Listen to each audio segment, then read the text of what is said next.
हम जो मानव जाति है वो कहाँ से शुरू होती है? ऐसा है कि ये संसार का या इस जगत का एक प्रथम तर्क है जी। और अगर ये हमारी समझ में आ जाएगा तो सारे विश्व की जो क्रियाएं हैं वो सब समझ में आ जाएंगी। जी जी। इसके विषय में ऋषि मुनि बहुत हुए हैं, बड़े बड़े विद्वान हुए हैं। इस विषय में बहुत कुछ लिखा गया है जो हमने पढ़ा भी है और जिसका शोध भी किए गए हैं। जी। तो इसमें बड़े बड़े इतिहासकार भी सम्मिलित हैं, जैसे डॉक्टर कर्नल टाड साहब हैं। उन्होंने अपने इतिहास में वर्णन किया है कि भारतीय विद्वानों ने अपनी पुस्तकों में जो कुछ लिखा है उसके अनुसार ही और विश्व के समस्त देशों ने उसका अनुकरण किया है। तो वो कहते हैं डॉक्टर कर्नल टाड साहब के भारतवर्ष में सबसे पहले जो महाप्रलय के बाद लताओं की, पेड़ पौधों की, वनस्पतियों की इनका जो विकास हुआ है जी। और भारतवर्ष से ही जो है भारत एक अग्रगण्य देश है जिसने सबको इस बारे में बताया है, ऐसा वो मानते हैं। उसके बाद मिस्टर रिसले साहब हैं, बड़े भारी अच्छे विद्वान हैं, इतिहासकार भी हैं। उनका कहना है कि सार्क द्वीप और भारत के मध्य में एक श्रृंखला, पर्वतीय श्रृंखला पड़ी हुई है जी।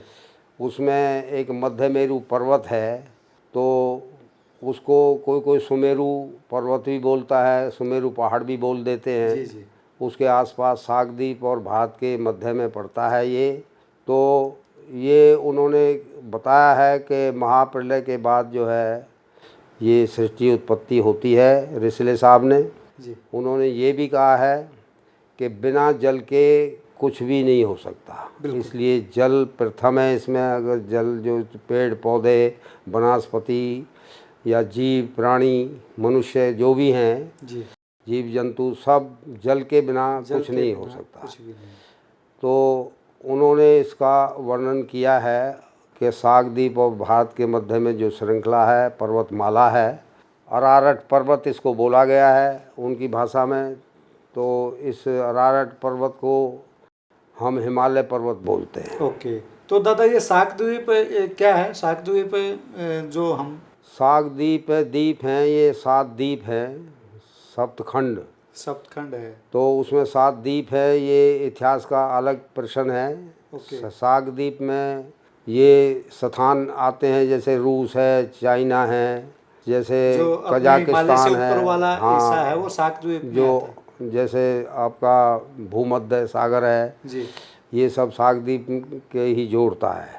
और बाकी जो हिमालय की तलहटी से लेकर के जम्मू कश्मीर से लेकर के और आपके दार्जिलिंग की तरफ जो पहाड़ी जारी है और शिवालिक पहाड़ी भी इसमें शामिल हैं, इससे नीचे नीचे सब एरिया जो है मतलब वो दक्षिणी द्वीप में आता है।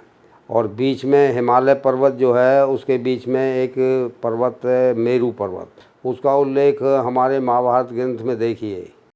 महाभारत ग्रंथ वन पर्व अध्याय 2 में लिखा है, हिमालयम अवधानोयम लोकेशु पावने अर्धयोजन विस्तार पंचयोजन मायते।